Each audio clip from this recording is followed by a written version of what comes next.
Hello and welcome to Crucible of Words for more dedicated legacy action. Today we're playing something pretty spicy, so let's take a look at it. So the initiative deck we all know and hate is very powerful by putting White Plume Adventurer and Seasoned Dungeoneer into play, and just the initiative mechanic is so powerful and generates so much value and requires not just the creatures to be answered but also for them to get the initiative back, and it just wins games on its own.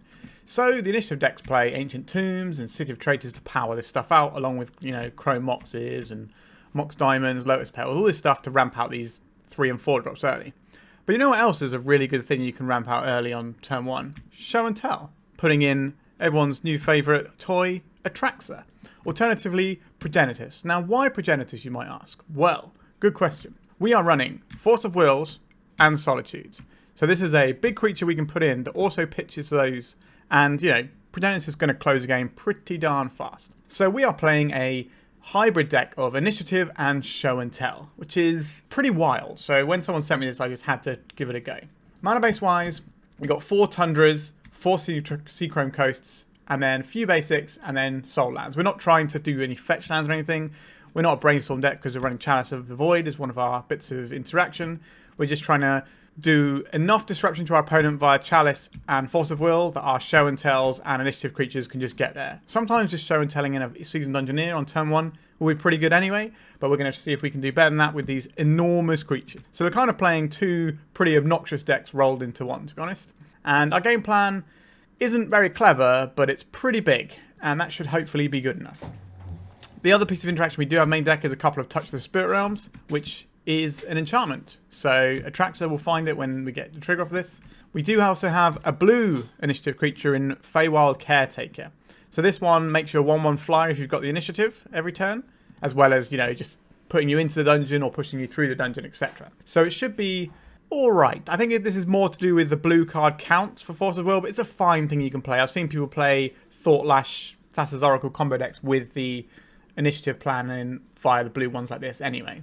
But mainly this is the Caretaker is there as a blue pip for Force of Will that can also double up as a threat. So that's the main deck. It's a little bit ambitious, I think, but should be quite explosive, and the game should go relatively quick, one way or the other, I suspect, but we'll see. We don't necessarily have the most staying power. We either do our thing and it's good, or we lose. Sideboard-wise, we're not here to mess around. We got 4 Leyline on the Void for graveyard decks, 4 Force of Negation for combo decks that go underneath us, 4 Solitude when we need to remove stuff that our opponents have, and 3 Archon of Emeria if we need to slow our opponents down. So it's going to be good against Storm decks, it's going to be good against Elves, it's going to be good against lands decks that are trying to leverage lots of non-basic lands. That's it. Pretty dedicated slots here. So this list was sent to me. It was a 5-0 deck list from a league. So I got sent this and thought, yep, I'm just going to give this a go. This feels like an interesting one. I'm not really a big fan of the initiative as a mechanic, as you probably know if you watch my channel. But we're doing something really weird with this deck list. So I think I'll take the hit and be the bad guy because we're doing some pretty wild stuff to go alongside it. All right, one little plug before we jump in. Like, comment, subscribe. These things cost you nothing and really help my channel out, so please do them. We're very close now to hitting the 1,000 subscribers, so helping me do that would be spectacular. All right, let's play some Legacy League with whatever we're going to call this monstrosity. Let's go. We're on the play for round 1, which is somewhere where we'd like to be, but we've already run into one of the problems with this deck, which is we kind of have 2 separate halves, and this doesn't really do either of those. We've kind of got these without the Show and Tell. So, simple mulligan for that one. What are we working with on this one? We've got this Chalice of the Void that we can drop on turn 1 with an Ancient Tomb. But then where are we going? I don't really think this goes anywhere. How are we going to win the game? We're going to... So, what? Turn 2, we play a Seachrome Coast. Turn 3, we play a Chrome Mox. And if we draw a land, we might be able to cast a creature if we haven't already pitched it forcible. I think we just need to mulligan to something a bit more explosive and scary. Okay, this is a turn 1 White Plume Adventurer. This is more like what we're trying to do. So we're going to keep this, and we have to shed some of these cards. So we'll keep 1 Lotus Petal, and we're going to get one of our lands back anyway. So I think we can get rid of a Seachrome Coast here, because we'd like to have a little bit of interaction. So let's go for our City of Traitors, our Lotus Petal. Looks like our opponent is not responding to our Lotus Petal, so maybe they won't respond to this. We can hope. Now if this gets counterspelled, we're in trouble. Alright, so we go into the dungeon, which I keep wanting to call the jungle for some reason. We go into the dungeon and we're going to get ourselves a basic land. I think we probably just want a plains here. we don't want to tip our hand that we're playing blue stuff either. So this is like one of the most powerful things you're going to on turn 1 right now. So we're in a good spot considering we mulled to 5. And a ponder from our opponent is not interacting with our white plume. So what we can do from this point on is we can't actually hold up something with the... We can't hold up the Touch of the Spirit Realm right now because our City of Traitors is going to go away. But we could blink this again if we wanted to. So I think we're just going to go into... Do you want to go into Lostwell or Forge here? I think we go into Forge in the hope that this makes it so it can't be lightning bolted or furied, which seems good. So I think we just go straight to combat. Crack him for 5. Now we can't play the Chrome Mox and the Tundra this turn. So it's a case of, do we want to set up for flickering our guy next turn if we need to by playing out a land now? Or do we want to hold up so that we might be able to do a 4-drop next turn if we draw one? That's interesting. If we draw another coloured spell, we can always put it under the Chrome Mox and flicker anyway. So I think we just sit back on the City of Traitors for now. I could be wrong, but we'll just see if we can ride this little guy all the way. Because they have to find an answer to this pretty sharpish, because they're going to take 10 next turn. Because 5 from this and 5 from the trap. Now, they might be able to plough this, but I think if they do have a source of plowshares, they probably want to fire it off now. Okay, so we're going to go into trap here. Okay, it looks like they're doing it in response to this, which is interesting to me. I think you probably wanted to do that earlier. Sure, so we get the plough, and we'll go to trap. We'll shoot them for 5. Now, we do need to find some action. Show and tell is very much not action. It can go under a Chrome Mox. So I think we are in a similar position to before, where we just pass a turn. Because the show and tell is either going to be great or useless, based on what we draw next turn. So it's very unlikely that our opponent gets to take the initiative off us this turn. So we should at least be drawing 2 cards next turn. An Uro, sure. So our opponent looks like they're on a hot banned deck list, which is a deck that's fallen out of favour quite a lot because of the initiative. Now, they're probably adopting a lot of tech to try and make this matchup work. But the initiative is just so difficult for a control deck to beat. Okay, so we have a Chalice of the Void and a Tundra. So not very exciting, to be honest. I think we will play out our Chalice for 1. And I think we're just going to... Now, our opponent definitely has Wastelands in their deck. So I think this turn we can play out our Plains. And because we've got all these lands in play, we'd like to get them in play. If we draw a 4-drop next turn, I'm going to feel pretty bad about this. But we've got Throwing the Dead 3 coming in. And the only thing that our opponent can have is Minsk and Boo here. It's Minsk and Boo. So we probably lose this game now. If we'd have imprinted the show and tell on the Chrome Mox, we would have given our opponent a lot of information for the potential of dodging this line, which may have been worth it, to be honest. But if we draw a big creature next turn, we can just put it in with the show and tell, and we're going to be in a great spot. So it's a tricky one. Right, our opponent's got 4 cards in hand. It's over to us. We're no longer in the dungeon. We are just drawing lands here. So we can play this. We can use this to flicker the Minsk and Boo if we need to. But we're in a pretty dangerous spot here. So what they might do here is they might attack for 6 here by putting the counters on here. And then they will... Okay, they're just going to scry. I was going to say they could put 2 counters on here, attack for 6, and then sacrifice it to hit us for 6 and draw 6 cards, which should probably be game over at that point. But we could flicker it out in response to the Minsk ability. Because this, you sacrifice a creature as the ability resolves. Right, so we take 4 here. I'm not a fan of this. But if they're going to minus this, we want to be able to get rid of it. Okay, so we're going to flicker this guy. This stops our opponent from drawing 4 cards. It feels a pretty important thing for us to do there. Because if they draw 4 cards, they're just probably going to stop us from resolving any of the cool things we want to do. Now, they've seen the Tundra here, so they're probably thinking that we've got some stuff. They might not know that we've got show and tell. Obviously, show and tell are things we're putting in a legendary, so... a bit awkward, although Progenitus doesn't care about Caracas because it has protection from everything. Okay, so there goes the Chalice. They won't get the Boo back because it was a token, and then it goes over to us. Can we draw something cool? We cannot draw something. We can play an Ancient Tomb, and so our opponent is still in the dungeon as well. So they're going to be going through to Stash this turn, followed by Catacomb. So they're going to get more mana, then they're going to get a Skeleton, then they're going to look at a bunch of cards in their deck, and probably get an Uro or an Endurance into play. I think those are the only main deck creatures they run. We are behind. Sure. So we're going to get bashed for 4. This game isn't really about life total, I don't think, right now. I think it's more about whether or not we can actually draw something and then whether or not we can resolve that thing. It's looking increasingly unlikely. So this is going to be an Uro into play, I believe. So they're going to end up with... Why is this treasure token in their graveyard? Is this just whilst they're resolving paying for things? Yeah, okay. For me, I was worried they'd be able to exile their own treasure to pay for the Uro, which isn't how that works. Sure. So our opponent has gone back up to 15. They're getting a 4-1 next turn, so they're going to be on a very quick clock against us. We need to survive and deploy something large. This is large. Will it resolve is the question. 2, 4, 5. If this resolves, we get to go into Throne of the Dead 3, and we might hit like an Atraxa or something and completely swing the game. A dress down. That's pretty sad for us. This means we won't get the trigger on it. Pretty sad. So they probably think this is the only reason we're playing blue. They are unlikely to guess the show and tell because I'd not seen the show and tell before this list was sent to me. So, all right. So they can put some counters on this. So I might be forced to block here. If we don't block, we're dead because they can fling something at us. So we have to block the Euro here. So we block this, we take 4, and they can fling us for 6. So we're going to turn our Ancient Tomb off. But we don't really need our Ancient Tomb, I don't think. Okay. They're also going to draw a boatload of cards here. Okay, they're not going to draw cards because you only draw the cards if it was a hamster. So they're just going to put us to 1. They could have a Lightning Bolt in their deck, but I think usually these decks tend to leverage white removal, which is just cleaner. So let's see if we can draw something. If we can draw an initiative creature and put it into play, then we'll be okay. Well, not necessarily okay, but we'll be able to play the game. All right, just tap that. Play this. We lose the city. And cast this. 1, 2. So we're going to need something pretty good here, right? Is it actually important that we... Is it better that we hide our information here? Because we go into Throne of the Dead 3. Our opponent... They can't fling anything, actually, for a turn. But this has Menace. So if we get an Atraxa, they can Caracas it. I think we just concede here rather than showing them top 10 cards of our library. Because if we can't block this skeleton unless we get a Progenitus. But then if they throw both of them at us, we can't block them both. So we just lose. So I think we go sideboarding. All right. The Archon of Emeria is going to be good here and really slow our opponent down. I don't think we want any of the other things here. Show and Tell is going to be good here.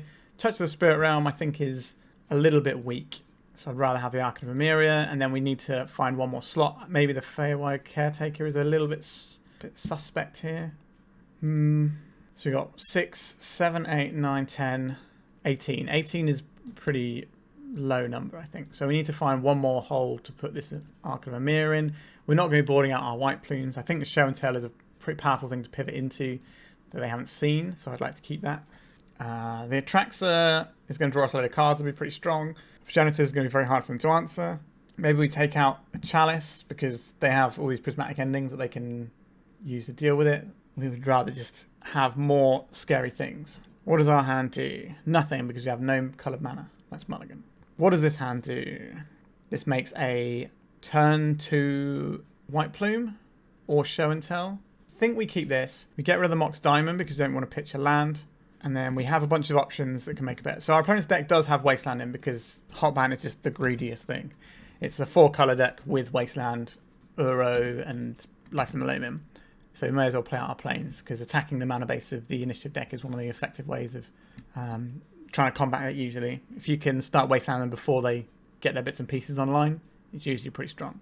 Because we're playing a blue-white build, we don't have Cavern of Souls, which might prove troublesome for us in a matchup where our opponent possibly has some counters. They did not shuffle their library, which is bad news for us. That could mean Force of Will or an immediate answer to something we want to produce. So, what are we doing here? I think we are playing a Tundra out. We play this Chrome Mox. Now, we have a choice. We can just play these adventure guys, which I think is probably where we want to be. So I think we're just going to put the show and tell underneath it. And then we're going to play out this Archon first, because the Archon is going to really stop our opponent's development from here on. Because most of their lands are non-basic. I think they have 1 or 2 basics in their whole list, usually. So this is going to really slow down how they can progress. If they ever cast a cantrip, they're not going to be able to follow up with a removal spell. Then next turn we can play the white plume. So it's a little bit slower on our end than just playing the white plume, but it stops our opponent on a number of turns. All right. It also means they had no white mana this turn. Let's go to attacks. Our opponent is not a Daze deck, so we can run this out whenever. It's not going to hit a Daze. It might eat a Force of Will, but there's no way we can play around that with our particular list. Okay, so we just got it. Excellent. I don't think they're going to have a Stifle in their list. So we have initiative. Let's go into the first room. We have a choice here. We can get a blue source in case our Tundra gets wasted. So at least we have blue mana. And we'll play our land out now. And then an end of turn brainstorm like this is pretty good. So fetch lands are incredibly bad right now because of the Archon of Emeria. Personally, I think all initiative decks should be running this guy main. I think this is just really oppressive. Like, yes, the White Plume Adventurer will win the game pretty speedily, but an Archon of Emeria is just lights out. So our opponent might put a Terminus on top of their library. That's one of the things. Yeah, okay, so there's the Terminus. We will put this one and then this one. Seems unlikely to matter, but... So our opponent gets to play a fetch down this turn. Yeah, immediately crack it. So they're shuffling one of the cards from their brainstorm away. And then we've got a Ponder. So we're going to go down the scry side because we haven't got any creatures to forge up. And then that'll inform which of these threats that we'll play a little bit as well. Lost Well. A little scry. We do not want this Progenitus. So this can go on the bottom of the library. This one can go on top. And we just power our way through the dungeon, I think. Okay, we're getting a Force of Will. So next time we go into Stash. So if our opponent plays a Minsc and Boo, we can steal Seasoned Dungeoneer and take it back. But Minsc and Boo is basically the thing that lets them be able to play this game. And as I've said many times on my channel, I hate Minsc and Boo as a Magic the Gathering card. I just dislike the design of it. I don't think it's too powerful, I just dislike it. Okay, so we've got an Uro here. That's pretty good news for us. Compared to Minsc and Boo, that is. Minsc and Boo is bad news. But we can... Okay, so they're doing the bounce trick here with the Uro, so they can just keep replaying it and drawing cards that way until they're ready to let it go into the graveyard and get escaped. We'll go to Stash. Show and Tell. So we're not using that Show and Tell. Let's play another one of these. Force of Will pitching an Uro. That's the Uro we knew about, I suspect. So we need to fade a Minsc and Boo for a couple of turns. They didn't have any... They didn't fetch mana to cast Minsc and Boo on their last turn, but we'll see. Okay, so now I have Minsc and Boo mana. They're not casting it. Okay, this is good news for us. And we have a Seasoned Dungeoneer. So we can cast this Seasoned Dungeoneer, but I think I'm going to go for the Archon this turn. Reason being is if they do have a Minsc and Boo and manage to like clear the way, we can then just play the Dungeoneer and immediately go into Throwing the Dead 3. So you've just got a nice way that we can pop this next turn if it doesn't go anyway. Yeah, okay. So they got the Plow. I was expecting them to have some removal spell. Because the idea is they remove our creatures, they play Minsc and Boo, they steal the initiative, then we fight back with Seasoned Dungeoneer. That's the plan I'm going for here. Leyline Binding. Okay. Interesting to know. Yeah. So they're wasting all their removal on our rubbish guys. And I say rubbish guys, but not as good as Seasoned Dungeoneer and hopefully what we find off of Throwing the Dead 3 because we've got some pretty big hits out there. Oh wow, they didn't have a Minsc and Boo this turn. Okay, so this is incredibly good news for us. I will take a Progenitus, please. This is only answerable with Terminus. That's the only thing that does it. Now they probably have a Mystic Sanctuary in their deck, so it's not impossible for them to answer. We can play the Seasoned Dungeoneer and represent lethal next turn, but we just have this enormous threat. I think we just keep this threat in play, and then we've got the initiative anyway, so we're going to cycle through the dungeon. I wonder if you could put counters on this while the initiative. Okay, yeah, so there's a Terminus. This is the reason we didn't do this. Is that just naturally drawn? That's very rude. Very, very rude. Okay, so we get another land out here, which is why we didn't play the City of Traitors last turn. 1, 2, 3, 4, 5. This represents multiple creatures. So we're going to play this one up. Applying a guy, sure. Send us down the Lost Well. Atraxa and Progenitus. I don't think we want both of these. Which one of these is scarier? I think it probably is the Progenitus. It's just very hard for them to answer now they've used both of their Terminuses. So I think we'll put this one on the bottom and we'll leave this one on top. 1, 2, 3, 4, 5, 6, 7, 8. So we can play out Show and Tell and Seasoned Dungeoneer. So we're going to Stash. I guess we could go into Arena if we wanted to. Alright, so let's use this one as the bait spell, I think. This is 1, 2, 3, 4. Does this resolve? It does. Okay, so we go into Catacomb. Okay, so they're playing this. This gives us a skeleton. And then we can cast this. Alright. You've got through 2 Terminuses. I can't imagine you're playing Terminus and Supreme Verdict. It feels like you just got Terminuses in that slot. Mystic Sanctuary putting the Terminus on top. That was one of the things we mentioned before. That would be pretty annoying. So there's that. If they have, they don't have any cards in hand right now, so they can't brainstorm into it. But what can we find off of Throwing the Dead 3 here? Ideally an Atraxa, I think, just so we can draw a bunch of cards. Sure, we'll take an Atraxa. So what are we getting here? We're getting a land, an artifact. This isn't actually a very good one, to be honest. Hold on. We can cast the Atraxa next turn, actually, right? Land, artifact, creature. So we have 1, 2, 3, 4, 5, 6, 7, 8, 9. Yeah, so we say done. Put these into our hand. We have an Ancient Tomb that we're not going to cast here. Actually, we might as well play the Ancient Tomb when our City of Traitors dies here. Play this out. So our opponent's just got the Terminus next turn, which will get rid of these, but then we get to put an Atraxa into play, which is pretty nice. 1, 2, 3, 4, 5, 6, 7, 8, 9. So we've got white, blue, and then this is black, green over here. So they have to do this to survive, and then we just get a free Atraxa here. So our opponent is in a spot. We've dealt with 3 Terminuses and 2 Plows, 2 Force of Wills, and we're about to reload again with the Atraxa. And we're still in the dungeon here. We don't get anything on the first one because we have no lands left. So this is black, this is green, and then 1, 2, 3, 4, 5. We don't even have to pay, I think. Okay, they're scooping when we're casting an Atraxa on empty board, and they're on 3. Excellent.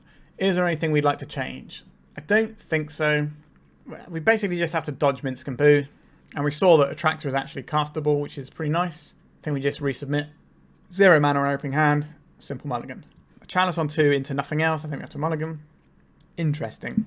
I think we keep this, but we have to decide what we're doing. We want to keep both of our lands and our show and tell, I think. So if we get rid of the Feywild and the Force, we can play a Chalice on turn 1. I think that's okay. And if we draw something particularly cool for show and tell, we can do that. I don't like this hand, but I think it's okay. Alright, so we have this. We can play out a Lotus Petal now and try and Chalice to slow our opponent's development down. This means we need to draw a mana source to put our Progenitus into play. But I think putting the Chalice into play is going to cause them a lot of trouble.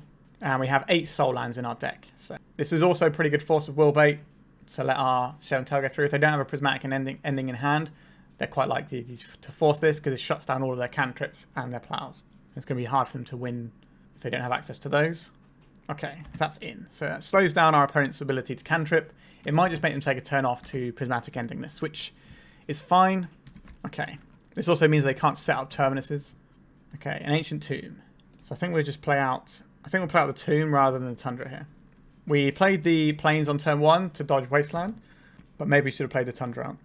Alright, so this is going to be our bait spell before trying to resolve a Progenitus, because this is a creature they can answer. Obviously, a bit hard when Chalice of the Void's in play. Yeah, so there's the Force of Will that we were hoping to see and get rid of. And then next turn we can try and put Progenitus in, and our opponent's got a very limited window to try and deal with that if it resolves. Opponent's got 5 cards in hand, and they didn't play a land, so the chance of them having something is relatively high here. So I'm just going to play this out, which then forces them to use all their fetch lands, or they won't be able to use them very effectively.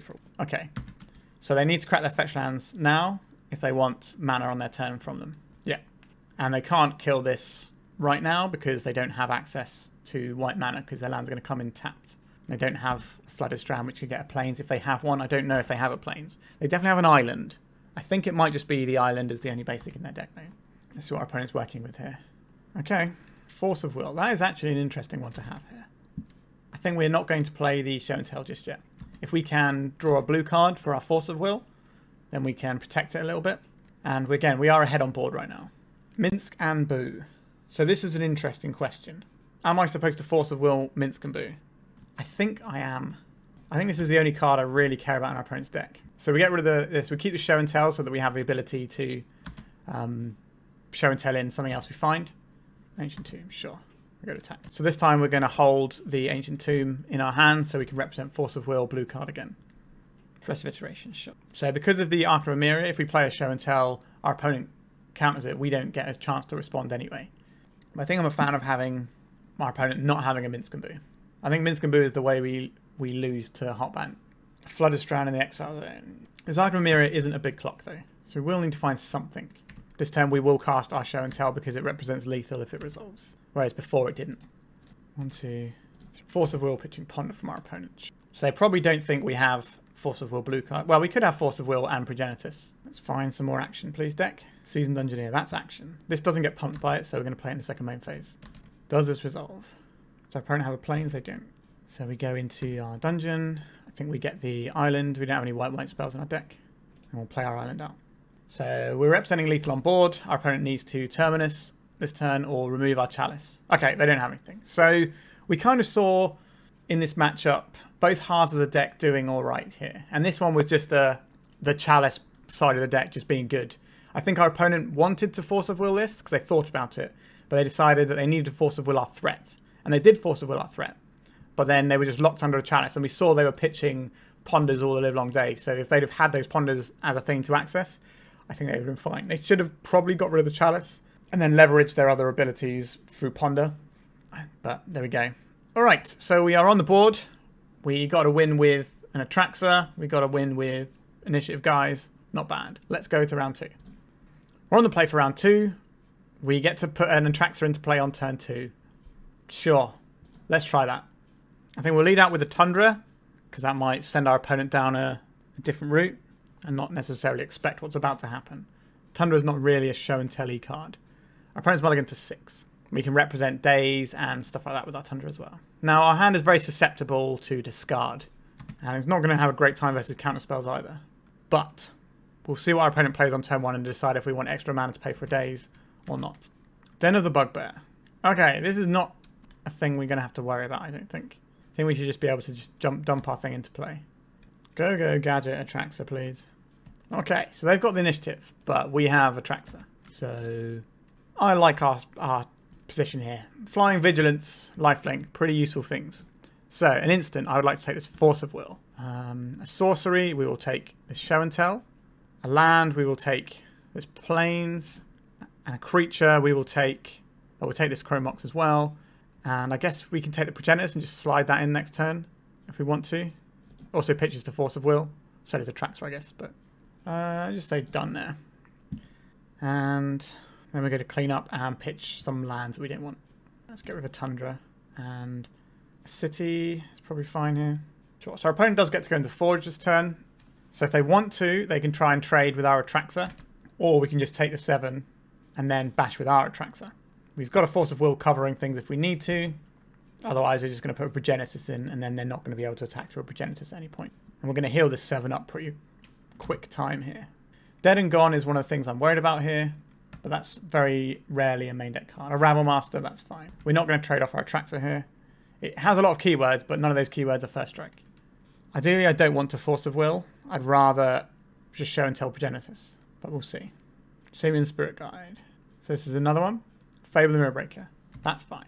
They do get to copy their Caves of Chaos Adventurer soon, but I think having Progenitus and Atraxa in play is probably going to be better than anything their deck can do. And that's a reasonable... so this is going to be on 0, so we can't play Chrome Mox. We don't need to play Chrome Mox. So now we have a choice here. I think we're going to play out City of Traitors so we don't take any damage here. And then we're going to cast Show and Tell. We're going to cast it before combat because we would like to get the initiative off our opponent. So if they put the initiative in, if they put a creature with initiative in now, then we attack them and get the initiative. Okay, so they're just scooping because they know we're about to put a Progenitus into play. Cool. So what would I like for this matchup? I think Solitude is going to be useful here. Other than that, I think our deck is pretty good. Touch of the Spirit Realm, they have some artifacts I wouldn't mind blowing up, so I think we need to keep that in. How are we going to fit these Solitudes in? I guess the Feywild Caretaker feels a bit medium here. It's like the weakest thing that we're probably going to be boarding out quite often at the end of the day. I don't think they're going to have anything too scary to put in with their own Show and Tells. We can possibly board down on this because our opponent is going to be doing similar things. Oh, what are we doing? We want Chalice. It's gone, right? Chalice is bad in this matchup. Yeah. All right. So we put these Feywilds back in. We could board in Force of Negation ourselves. Honestly, I don't mind that in favour of a couple of Mox Diamonds here. Let's try that one out. So let's see how we go. I do like a little bit of Progenitus. Our hand doesn't really go anywhere, so I'm going to mulligan it. This hand goes to a very specific place. Bit too many old ancient tunes for my liking, but we can chuck one of them away. I think having turn 2 initiative guy, turn 3 initiative guy is fine. In the face of Blood Moon, we still have turn... Well, in the face of Blood Moon, we're kind of screwed, to be honest. But such is life sometimes, right? I'm not sure you would want a Blood Moon against the initiative deck that much. Because if they get one initiative creature down, then you get to ignore... Alright, maybe I spoke too soon. You get to ignore all the things in there. It's got loads of artifact mana in the initiative deck as well. That lets you power out your white plumes and stuff. Okay, so we'll play out a Seachrome Coast. So we've got Chrome Moxes, Mox Diamonds, all sorts of stuff here. Wait, did we... Yeah, we boarded out the Mox Diamonds. Okay. Maybe we shouldn't have boarded out the Mox Diamonds. You live and learn. If this is what they're banking on, though, it's quite a slow clock.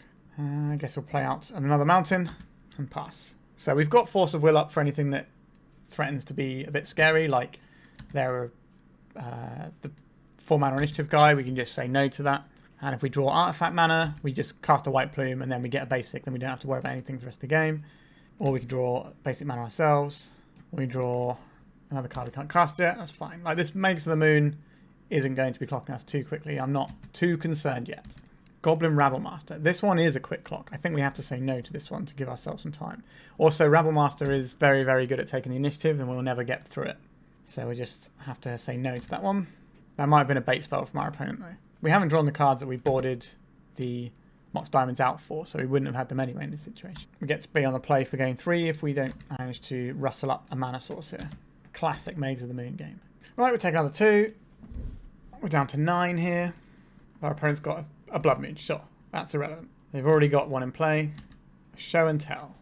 Not really helping us out right now. So we've got 5 turns of being attacked. I suspect our opponent will draw a threat somewhere before then. Okay, that's a threat. So we need to find a mana source pretty sharpish. Now there is a situation where we can draw a Atraxa, then a blue source, and just put that in, and that will probably be good enough.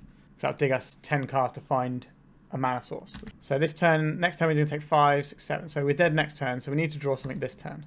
We didn't draw anything this turn. Let's concede and go to game 3. All right, we got Blood Mooned out. Fair enough. I think we want our Mox Diamonds back in after seeing that. And we'll board these Force of Negations out. And I think that's fine. Being on the play is also a massive bonus in this matchup. Like, we could play our own Chalices to stop their Moxes and things, but I think we are more dependent on Moxes because we need them for colours underneath a Blood Moon, whereas they don't. On the play, we have a turn 1 White Plume. I think we keep this. We probably pitch the city to the Mox, the second city. So we have turn 1 White Plume, turn 2 Seasoned Dungeoneer, which, as a general rule, is a pretty effective way of winning a game of Magic the Gathering. And we will lose our City of Traitors for doing that, but we'll also find a basic. So City of Traitors, get this. I guess we can make turn 1 Seasoned Dungeoneer if we want to, actually. That's even better, right? Let's do that. 1, 2, white, white. Okay, so we're going to go and get a Plains here. Since we have a white spell in our deck in the form of Solitude, and this gives us both colours through a Blood Moon. The Plains gives us the second white pip if we need it. Just a mountain. Probably not great for them. Let's just try and end this game, shall we? Attacks. Have this on top. I guess one of the things we have to worry about potentially is Anarchy, which is a 4-mana red spell that blows up all white permanents, I believe. But I think we can kill them before they get to 4 mana. So we're going to trap our opponent. This is turn 2, and our opponent is on 9 life, and we have lethal damage in play. And I think we'll play out this Ancient Tomb and get rid of our city. It makes very little difference here. All right. We're representing 9, potentially 10 damage next turn, plus we're drawing an extra card next turn. And then the turn after, we get to look at the top 10. Could yield anything from White Plume Adventurer to Progenitus. Okay, our opponent's conceded because this was a really silly start and is the reason why I think Initiative should be getting banned in March, sometime in this March, I think. I believe I read somewhere that there was the slot for the next bannings was like 20th of March or something. But whether or not we get bannings or any sort of announcement remains to be seen. But you can see how ridiculous this is. Okay, let's go to round 3. Okay, we have a turn 1 White Plume. We have Force of Will. We got loads of stuff here. We'll keep this hand. This seems good. We're on the draw. But we've got a Force of Will for turn 1. And then we can play Chalice or White Plume on turn 1, depending on what we feel like. I would like to play a White Plume Adventurer on turn 1, please. Let's cast this. We've got Force of Will to protect it, to force it through. Just like a Brainstorm. Oh, a Daze. Do I want to interact with a Daze like this? I think the upside of resolving this is too strong. Let's see if we can force it through. We can force it through. Excellent. Our opponent's probably a bit confused as to why there's a Progenitus now in our exile zone. Okay, because we really need this basic land so we can keep playing the game. Our opponent's got 1 blue mana floating. This could be for Brainstorm, but I don't think you want to cast a Brainstorm there. No, they decided they didn't either. So you've seen a Tropical Island. That could mean and a Daze. So that could mean something like Omnitel. So this could be going to get Plains for a Source to Plowshares. Do we want to forge into this very obvious Source to Plowshares? I don't think so. This feels like they were just going to Source to Plowshares our guys. We may as well get the value of the scrap. Yep, so there's a Tundra. And here comes a Plow. Oh, look at that. It's almost like I play a lot of Legacy. This can go on the bottom. This can go on top. Oh, would you look at that? The last one resolves, so I think this one has a reasonable chance of resolving as well. Sure. Let's go to Stash. We'll get a 4-1 Skeleton next turn. Well, we could even go into the Throwing the Dead 3 next turn if we want to. We probably need to put this Chalice of the Void down relatively soon, but we'll see. There's a Tropical Island we knew about that they bounced earlier to a Daze. Right, our opponent is representing Ice Fang potentially. We don't really care about that too much. Wowzers trousers. So we can play out the Seasoned Dungeoneer. It'll be into a daze, but I think that's going to be pretty good still. Let's try it, because it will pump our White Plume Adventurer if it resolves, and we do have a backup one. Let's see if this guy sticks. Force of Will pitching Atraxa. Okay, our opponent is some sort of Omni-Tail build by the looks of it. A chunk of damage there. We are going into Throwing the Dead 3 unless our opponent plays an Ice Fang at end of turn. They did not play an Ice Fang. This is good news for us. So if they cast a Show and Tell, we get to put our Atraxa in. So this is pretty nice against, like, people have been trying to find ways of beating the initiative by doing Show and Tell lines. Life from Alone, getting back a Misty Rainforest. That's not a particularly exciting play in my opinion. And it's a good sign for us. Maybe they're just playing Atraxa as a top end. Plow on our guy. Sure. Let's see what we get off Throwing the Dead 3. We'd like Atraxa of our own or a Progenitus. I think Progenitus here is just the hardest thing for them to answer. Okay, let's scoop into the Progenitus. Excellent. So, our opponent hasn't shown us a lot other than Life from the Loam and like blue-green spells and plows. So I think we want to keep these in. I think the Archon of Emeria is going to be good here. So let's have this Archon of Emeria in. I think Feywild is probably on the weak side. The Show and Tell feels a little bit suspect if our opponent is playing Atraxas themselves. So maybe we're actually supposed to get rid of the Show and Tell line and go harder into the initiative. If we do this, we've got these 4 we can take out. And then what we're putting in, like Solitudes and stuff, that doesn't feel great. I think we probably do still want the Show and Tell line, and Progenitus is just very strong. So I think we're probably looking at, we kind of want to be able to have the blue cards. Maybe it's the Touch of the Spirit Realms that go here, and then we just need to find one more cut. So we can get rid of one Progenitus maybe, or one Feywild Caretaker. I think we'll get rid of Caretaker, just in case our opponent is on a Show and Tell list. We want to make sure we have a creature to put in. But I suspect our opponent is going to be more towards trying to control the game for this matchup. What do we have here? We have a turn 1 Chalice of the Void, and we just need to draw one more mana source to make a Seasoned Dungeoneer. I think we can keep this. Like if we draw a White Plume, we're also pretty good. If we draw a Soul Land, we're doing great. I've seen the Life from Lame, so I have to suspect that our opponent is running the Wastelands in their deck somewhere. A Force of Will. Interesting. Okay, so we'll play this out. We'll play out a Chrome Mox. I want to keep the Atraxa because it's a blue card, so we're going to imprint a Seasoned Dungeoneer here. And then we're going to... I'm not going to fight over this with the Force of Will because I think our opponent might be trying to do some Show and Tell stuff. And I want to keep the Atraxa in hand. This might just be a brainstorming response to make sure they can get the card out of their hand and get a bit more information and ability to play around what's going on. Or it could be a daze. We've already seen the daze. It could be both, in fact. This is not a daze that I would Force of Will, though. I think I have to keep the Atraxa in hand, either for a Force of Will food or for Show and Tell. Okay, a Force of Will. Pitching a Ponder. Sure, that's fine. I would rather protect my threat because my threat will just snowball the game out of control. Really looking to draw a mana source or a 3-drop. We have more 3-drops in our deck because we added in the Archons, which should be reasonably good in this matchup. Ethereal Forager. What have they exiled? Ponder, Brainstorm, Force of Will. This is a lot of value to overcome. I think we just get rid of this. Typical. We can Show and Tell, but we know our opponent has a Atraxa, so we're kind of in a bit of a bind here. I don't think we can just Show and Tell in a Seasoned Dungeoneer. If we had a Progenitus or an Atraxa, fair enough, but I don't think we can just throw it in when we've already seen Atraxa from our... Okay, our opponent didn't have a land that turn. We have a Seachrome Coast that comes in untapped, which is handy. Let's try this creature out. If this resolves, we're in amazing shape. If it doesn't, that's kind of annoying, but it's probably going to have to... I guess it could be a daze here. A daze would be the worst case scenario here. Okay, it's a daze. That's a pity, but we can draw an Atraxa or a Progenitus or a 3-drop threat. We can no longer draw Seasoned Dungeoneers, but we've already gone through 2 of them. We can't draw the blue guy, the Feywild guy. Okay, a Brainstorm's a pretty good way for our opponent to fix their hand and pull back into this game a little bit. They're not really behind, but I get the feeling that they're a sort of deck that wants to make a lot of land drops, and they haven't. Okay, I'm going to cast Progenitus. This could go horribly wrong for us. We'll see. Does our opponent have a scary thing to put in? They very well could do. Okay, we're getting Force of Will instead. Okay. That kind of tells our opponent that we've got some giant thing in hand there. Alright. Opponent. Alright. The last one was good enough for Force of Will. Let's try this one. What have you got, opponent? An Uro versus a Progenitus. I know which side of the equation I prefer. Okay. They're on 19. They're not anywhere near playing the escape cost of the Uro.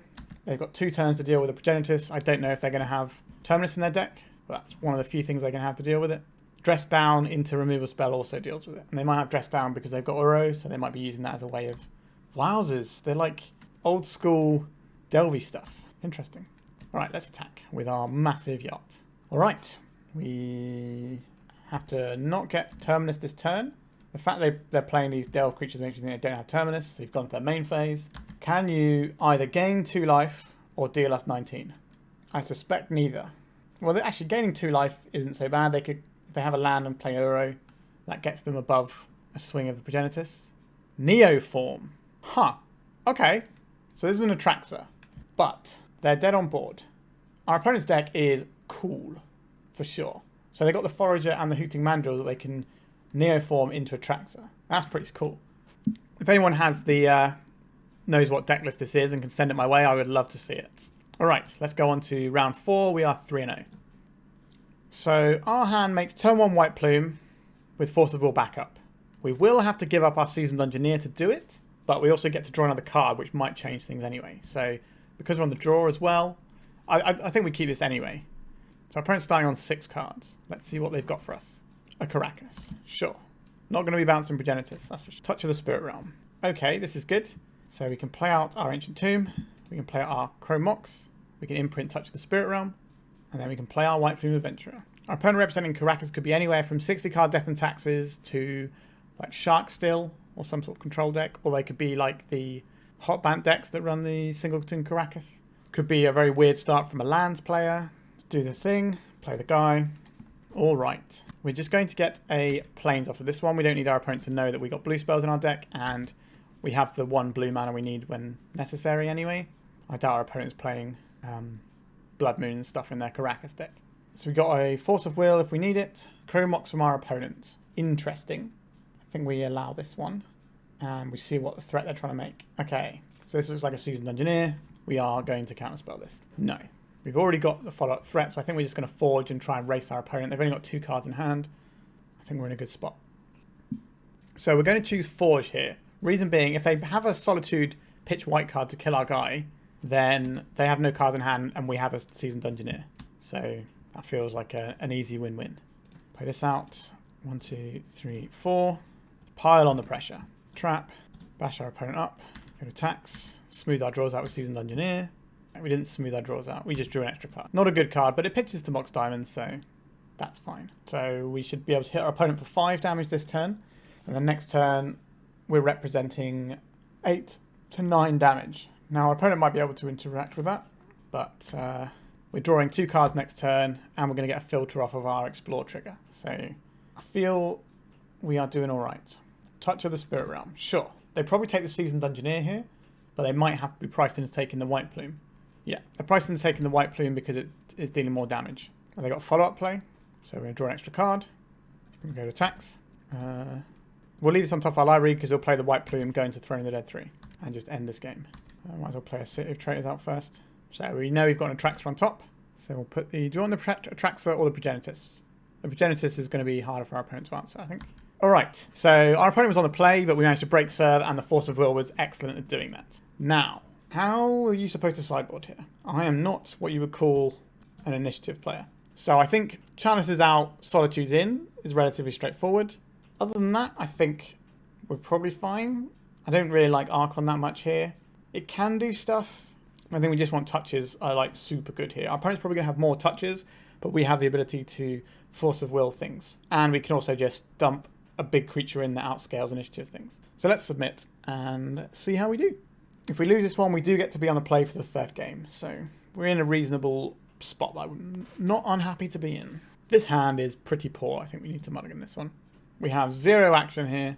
We could like try and hope to draw into a thing, but I think we just need to mulligan. Okay, this has a very strong game plan. Let's do the very strong game plan. So what are we putting away? I guess we put away 1 Atraxa, 1 Show and Tell, and just try and play a turn 2 Atraxa. Now our opponent does get to Show and Tell something in themselves, which can be pretty bad for us. If we can draw a Lotus Petal, we're in a nice place there. Yikes, this is a bad one for us. So our opponent does have more disruption tools because we've got this explosive top end. So we're probably losing the Show and Tell here, would be my assumption. Yeah. I think if they left us with the Show and Tell, I'd be even more scared, because that means they could just bop us on turn with whatever they get off of it.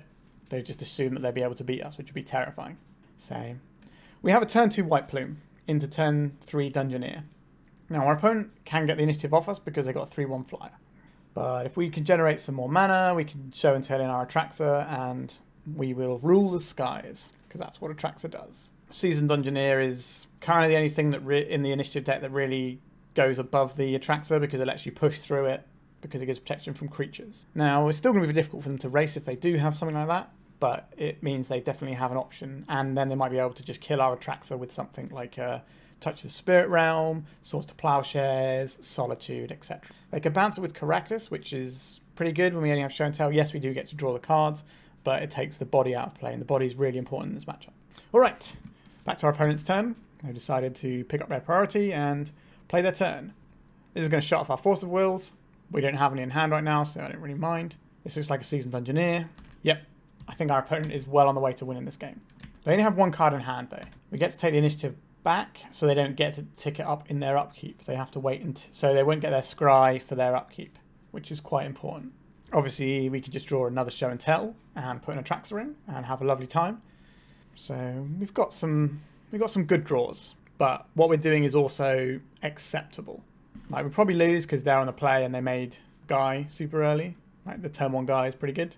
Like, I think if the initiative gets banned and they ban or just get rid of the initiative as a mechanic from like errata it so it's multiplayer only or whatever, or just ban like White Plume and Seasoned Dungeoneer, I think White Stompy is still going to be a deck, and it's still going to be pretty decent because things like Elite Spellbinder and Archon are just so strong, which is kind of nice. Alright, let's have a go in the dungeon ourselves.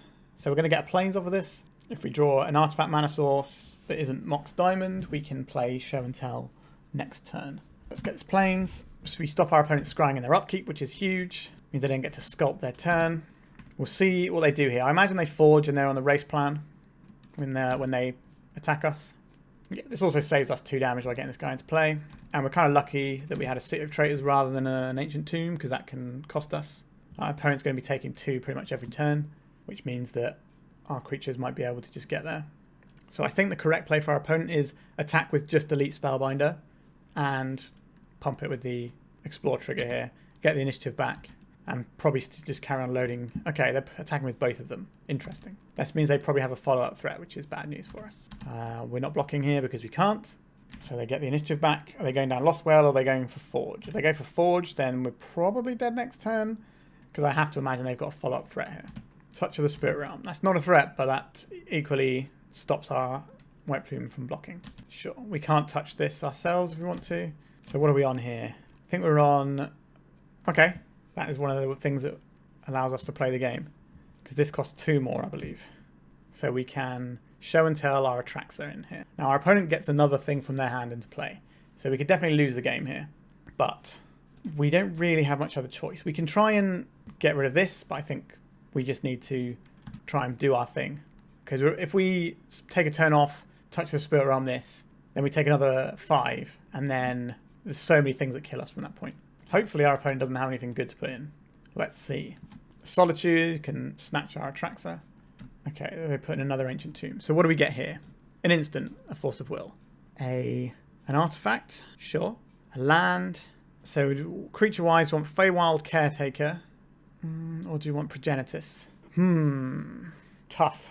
It might not even matter, but we're going to take out the Seasoned Dungeoneer next turn.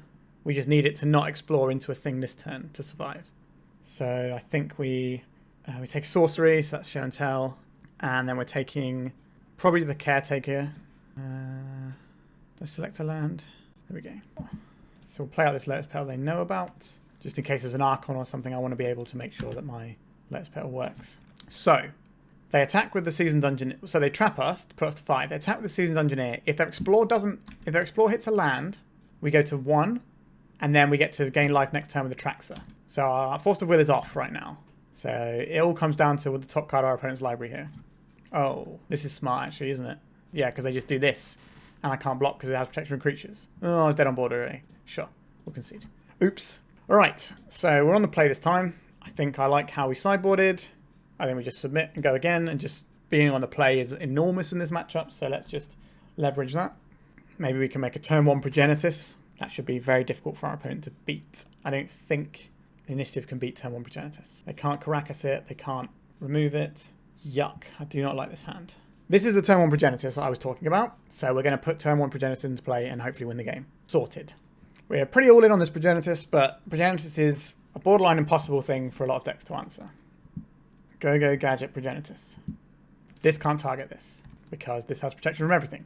And they're scooping because they know they can't beat the Clock of Progenitus. Alright, this show and tell package is an incredible trump card in the mirror. And this deck feels pretty darn good. So we're 4-0 in a very short space of time. We're about to head to the trophy match. So let's go. Alright, we're on the draw. We have turn 1 Force of Will with Chalice of the Void into White Plume. This seems pretty strong. We have a choice of what we pitch to our Force of Will, whether we want to put the Caretaker in or hold up for the potential of a show and tell. Hopefully we'll get some information based on what our opponent puts into play on their turn. A basic island. Importantly, a snow-covered island. So this speaks to me things like Omnitel or decks of Ice Fang, generally speaking. So it could be, it could even be something like a Lurin. So there's a lot of options our opponent could be putting here. Right, we have a City of Traitors. We'll deploy a Chalice for 1. We have a Chalice for 1. So we shut down our opponent's cantrips and potentially things like Plow if they have them. But we'll see what sort of... Okay, another basic island is very unusual. All right. What is our opponent up to over there? Plays Tundra. And the question is, do we try and use our force to push this through? Or are we supposed to save it for what our opponent's doing in case they're a combo deck? Okay, they didn't interfere with this, so that's good news. So let's go and get ourselves a basic plains and carry on. So because we've got 2 Feywilds, we're going to pitch one of them to Force of Will, so we're still open for a show and tell line if we need to use our Force of Will. So we are another island. This could be something like High Tide or something. Show and tell. The question is, if they put in an Emrakul, we don't want that to happen. So I think we just try and run down their resources here. Okay, so they've got Force of Will as well. Okay, so the show and tell is going to resolve. Omniscience. Okay, interesting. They're casting Intuition in response to our Atraxa trick, so we don't get to dig for a Force of Will. This is going to find an Emrakul. They're going to cast their Emrakul. Mystical Teachings. Interesting. So this is going to go and get them Cunning Wish, and then they're going to use Cunning Wish to just win in response, right? What is this? Search your library for an instant card or sorcery, reveal them, put them into your hand, and shuffle. Okay, so this is going to get them 2 things. All right, invent. Drawn from Dreams. So this is look at a bunch of cards, and this is counter a load of stuff. So they're probably going to counter our triggered ability here, and they might bounce our Atraxa as well. Okay, they're going to return our... They're going to counter our Atraxa ability and bounce our Chalice. Interesting. Then they're going to cast Drawn from Dreams. So this is mono blue Omniscience, which I haven't played against for a very long time, or even seen. So then they have an Emrakul, so get the extra turn and we lose the game. Sure. Understood, opponent. Understood. So, I would like some Force of Wills here. I think that's going to be important. I also think the Solitude, being able to jump in and kill an Emrakul, is pretty important. So if we bring aboard these... The problem is, our blue cards we put in... Oh, this is awkward. I don't think we can play Show and Tell against our opponent who is a Show and Tell deck. Especially when they're an Omniscience going over the top. But I guess if they don't have Omniscience, what are they putting in? But I guess they just keep Omniscience hands. Or when they have Emrakuls. We can't, in good conscience, keep that. But we kind of need these blue cards to pitch to our forces. We can trim some of them down, I think. Probably trim down like this. They both pitch to both of these. So we've still got some stuff. But we're basically just going to try and play an initiative game with counter spells. Our opponent might have defense grid here. Let's see. This hand is no good. This hand is turn 1 White Plume Adventurer.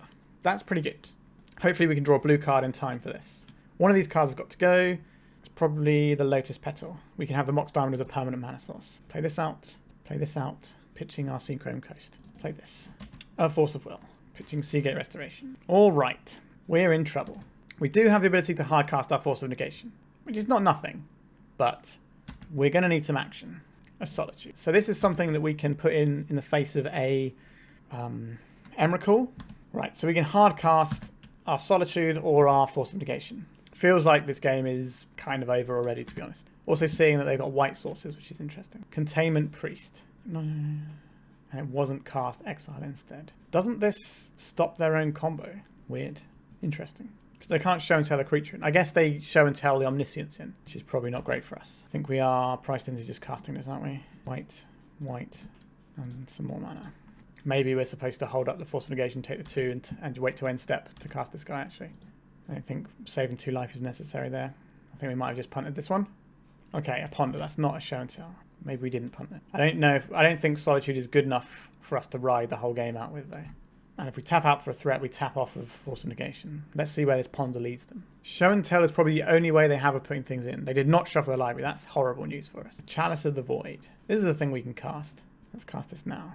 We could have put this on 6. We could have put 6 mana into this so our opponent couldn't cast show and tell. Maybe that was a better plan as well. But then dazes and things would stop us. And we still got the Force of Negation we're holding up. Okay, this is actually a good draw. This doubles our clock, if that's how we're planning on winning the game, that is. We could always save it to try and get in via a show and tell. What is this? Cunning Wish? Intuition. I think we just hard cast a Force of Negation here. Because if they put one in the graveyard, they can Mystic Sanctuary it back, so it's better to counter this rather than, and leave them trying to draw them, rather than enabling Mystic Sanctuary to put on top of their library if it's in their graveyard. So we could counter the thing that comes off of it, but I think it's better to do it this way. Also, we don't necessarily know what other scary things they have in their deck. Alright, attacks we go. So if we cast this on our opponent's end step, we have a 2-turn clock. Mystical Teachings. We can't stop them from doing this. What is the instant they're finding? Is this going to find an intuition, and then they use the intuition to find yeah, so they got intuition, and then they cast it, and the next turn to go and get the show and tell. Do they have the omniscience, or are they just doing an Emrakul line? If they've got another mana source, they can deploy they can deploy initiation. They can deploy it and the show and tell. I think we're supposed to hold this back in case they're on an Emrakul line. Our draws have been pretty terrible this game. So end of turn, they're going to intuition for show and tell. We have to let them have it because we don't really have any other way of interacting here. I think maybe we should have tried this on for 3. There's definitely a way we come unstuck though. I'm just not sure what counter spells our opponent has. Maybe I'm not supposed to play around soft permission. Or they're maybe more likely to counter if it is on 3. Seasoned Dungeoneer. Is it more important for us to get this Dungeoneer on the board? Like our plan is to put this in via a show and tell to kill an Emrakul. But if they omniscience Emrakul, we need to cast it. So I think we're just supposed to pass the turn. And if they don't do anything, we can flash an end of turn and have lethal damage. Not liking this. But they didn't do it last turn. So maybe they don't have it. Maybe they only have like half of the thing. They have the omniscience, but nothing to do with it. Okay. All right. We have one last game for all the marbles. How do I feel about how I sideboarded there? Fine. Our opponent wasn't casting show and tells, but I still don't think we want to be trying to show and tell ourselves. Do we want Archons? Just as another threat, actually. Maybe touch doesn't hit enchantment, so maybe take out touches for Archons. And then, what, maybe 1 Feywild? It's a bit slow. Gives us less blue spells to 1, 2, 3, 4. 1, 2, 3, 4, 5, 6, 7, 8, 9, 10, 11, 12, 13, 14. That's so few blue cards. We really can't afford. Maybe we just take out 1 Solitude. Or is it the Seasoned Dungeoneer? I don't think we can take out a threat. It has to be like one of the things that's basically just a blue card here. Yikes, I hate it. I hate the amount of blue cards in our deck. It's not enough, but I feel this is just what I'm going to do. Cannot keep this hand. This is very tempting because we can stop their cantrips and we can stop their combo. But where are we going with it afterwards? I think we have to have some action. Ugh.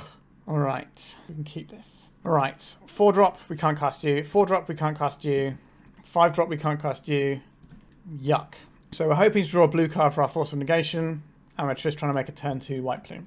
Very unhappy with the situation. Maybe we should have kept that Chalice, Force of Will, but we can't play a long control game versus the blue deck. That's just not a realistic thing we can do. We had to have some sort of piece of action. Oh, are we going to lose to Mulligan? Trophy was so close, yet so far. I'd love to draw a blue card this turn. It's not a blue card. Let's play a Seachrome Coast and pass. I don't think I've seen Ancient Tunes from our opponent, so we might get another turn to try and draw a blue card now. Okay. No cantrips or anything that turn is kind of a little bit worrying. Blue card. I think we're supposed to play the Archon here because it can stop them from doing lots of stuff. If they cast Show and Tell, they can't then put things in with Omniscience. It also means if they have a non-basic land, they can't deploy a Show and Tell next turn. It gives us another turn to try and draw a blue card. So at least we can fight with them a little bit. Okay, a Brainstorm. This is fine. Please draw a blue card deck. Now, it might not be good enough. They might have Force of Will protection anyway, but it's something, right? Actually, Archon of Emeria means they can't back it up with a Force of Will. So if we can draw a blue card, then I think we are doing all right. Unless they have multiple Show and Tells, they can just force it through over a couple of turns. But maybe White Plume can get there. I don't know. We're in a spot. A basic land. Please draw a blue card. Not a blue card. I think we are playing a White Plume Adventurer, and the next turn we'll try and play a Chalice for 3. Okay, our opponent's Force of Willing by the looks of it here. Pitching it in Invent. Is that weird card they played earlier? Sure. So I can play an uncounterable Chalice of the Void. No, I can't actually. I've already played my 1 spell for turn. So we need to draw a land next turn or a blue card. Okay, this is just a show and turn and we lose the game. All right. I'll not put anything in.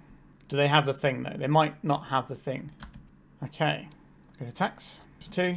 Play this. This for 2. Attacks for 2. Make a Chalice for 3.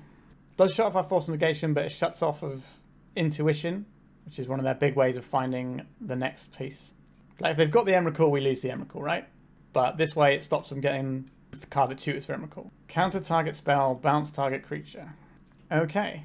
We kind of need our opponent to just not come up with anything, which is very unlikely. Drawn from Dreams. Okay, so if they find an Emrakul here, they put it into play and we lose the game. Sadly, we mull to 4 on the final trophy game. If we had one more card and that card was a blue card, then we Force of Negation the Omniscience and win that game, I think. The fact that we mull to 4, I think, cost us this whole game. Intuition, yep, so they're going through their loops. Cast Emrakul, sure, have an Intuition. Shuffle your Emrakuls in, do it again. If they just keep doing Emrakul, Intuition, there's a fail rate they can hit here. It's incredibly infinitesimal, but we'll take it, right? Drawn from Dreams, so they're looking for something here. Mystical Teachings, this can go and find them an Intuition, which can then do this whole thing again. So they're going to go and get Emrakul, and some sort of draw spell. So they can go through this loop a number of times. This is not a deterministic win. It's just incredibly likely. So we have to play through it, right? Because their Drawn from Dreams can miss. Mystical Teachings, Intuition, cast the Intuition. So we're going to just do this sorry little dance over and over again until they either run out of time, they miss, or they find an Emrakul. Have your Intuition. Shuffle your bits and pieces in again. A bit of a tedious end to the league. If it wasn't a trophy match, I probably wouldn't hold on for this like 5% chance that our opponent misses. Seagate Restoration. Use this. Alright, so the Seagate Restoration will draw them a bunch of cards. Yep. Drawn from Dreams again. They're seeing many, many cards. But again, we have a very minuscule chance that they whiff here. Okay, so there's the Emrakul. That'll do. Sadly, we only got the 4-1. That's a bit upsetting. We were so close. If we'd have mulliganed one less and if we'd have been able to keep one of those blue cards, if we'd have been able to keep like the Feywild guy in our opening hand, I think we win that game because their show and tell is hard counterable because of our Archon of Emeria. So we were basically one card away from getting the trophy with this deck. So let's talk about the deck. Honestly, this deck felt ridiculous. It just felt incredibly easy to win games. And the only round we lost is when we mulliganed pretty hard. So like we mulliganed into oblivion is the only way we lost with this deck, which is pretty ridiculous. So I think part of the problem people have with the initiative deck sometimes is that some of your guys just aren't that good. So if you're not drawing White Plume Adventurers and Seasoned Dungeoneers, you're kind of drawing these guys that are fine, or that are good in some matchups, but generally are just, fine-ish. So what we've done here is we've removed those and said, if you're not drawing White Plume Adventurer and Seasoned Dungeoneer, you're going to be drawing show and tell into an enormous creature that just wins the game, which feels pretty good. And because these pitch to the things that we have, like the Solitudes and the Force of Wills, they don't really feel too bad. And the initiative deck, you quite often just need one thing in play, and that's often enough. So yeah, pretty impressed with this build. Makes me want the initiative to get banned even more, to be honest. But I'm not looking forward to having to play against this because it seems very potent. Because both ways of winning the game here are hard. Like if you jam a load of removal and stuff to try and beat Dungeoneers and White Plumes, you're going to get absolutely buried by Atraxa and Progenitus. And the Chalice makes more sense in this build than regular builds of the initiative, because you're not just an aggro deck here. You're like, I can just 1-2 punch you with these guys. Or you can just put in an unkillable, enormous creature into play and just ride that. So it just feels very difficult to play against this deck, really. But we did see the one weakness of this deck that I think is evident. Like, I think there are more weaknesses to it as well, right? So Wastelands can be quite good. We did lose a round to Blood Moon, which with 9 artifact mana is unlikely. We got 9, 10, 11, 12. We got 12 things that operate for colours under Blood Moon, which is quite a lot. So, and if we resolve a single one of our threats, they go and find us a basic. So I don't think the Blood Moon is too bad. But Wasteland, if you can cut the legs out from underneath a initiative deck before they get the initiative and start doing their whole thing, then you can just really smash them. So that weakness is still here on this. We don't have any 2-drops. There's no Thalias or anything. We just go straight. Well, I guess Chalice is a 2-drop, right? But we're generally just going straight into 3-drops, which is why we've got 8 soul lands and all this fast mana. But you might be able to cut the legs out from underneath them if they don't go turn 1 White Plume or whatever, which is obviously a problem. Or like when we made the turn 1 Progenitus, it's just lights out against the initiative. So this feels like it beats the initiative mirror quite handily, because if you put a Progenitus into play on turn 1, you win the game against initiative. They just can't beat that. So that's pretty good. There is a cost in the mana base as well. We didn't have Caverns, and there were games where, like again, in the last round, we had our White Plume counterspelled. If it was uncounterable, then we probably win that game that we lost. I think we have a quick enough clock that we beat them. So there's real ups and downsides to playing this, but I think this is the most impressive version of initiative I've played so far. Now, that might just be a good run. I have to play more games with it to know, and I don't really want to play more games with initiative cards because I hate them, but I think this deck is very strong, and you should have it on your radar. If you're playing against an initiative deck that starts playing a Tundra or a Seachrome Coast, I think you should be living in fear of show and tells. Sideboard-wise, it's just big things. I don't think necessarily that the numbers are entirely right here. Maybe you want to tweak them around a little bit. I don't know. It doesn't feel like we need to play the trading Solitude game as much as regular initiative does, because we have the show and tell plan. We can just go, here's our big thing. You probably can't beat it. So maybe you could trim a Solitude number for another Archon. I don't think you need to have more cards to try and beat the deck that beat us at the end. I think on balance, we probably beat that deck most of the time. We have a very fast clock. We have counter spells that they're forced to play into, otherwise they die due to our clock. And we have Chalice to stop them digging. And if they do a show and tell of just Emrakul, we can kill it with Solitude, and we can put our own creature and maybe just crash through and win the game. So I think the matchup is fine. Obviously, we just mulliganed and that's our deck. That's the fair rate of our deck rather than the matchup. All right, I don't think I've got much else to say about this deck other than it's bananas, and I'm kind of scared about facing off against it in coming weeks, but there we are. All right, if you're still here, like, comment, subscribe. Let me know what you think of my content. Let me know what you want to see. These things are great, and subscribers are the thing I really need, because I'm quite close to getting monetized now. If we can get over that 1,000 threshold, then I can get some money back for making these videos. And, I put a lot of time and effort into it, so it'd be nice to get a little bit of something back. All right, thank you very much for watching, and goodbye.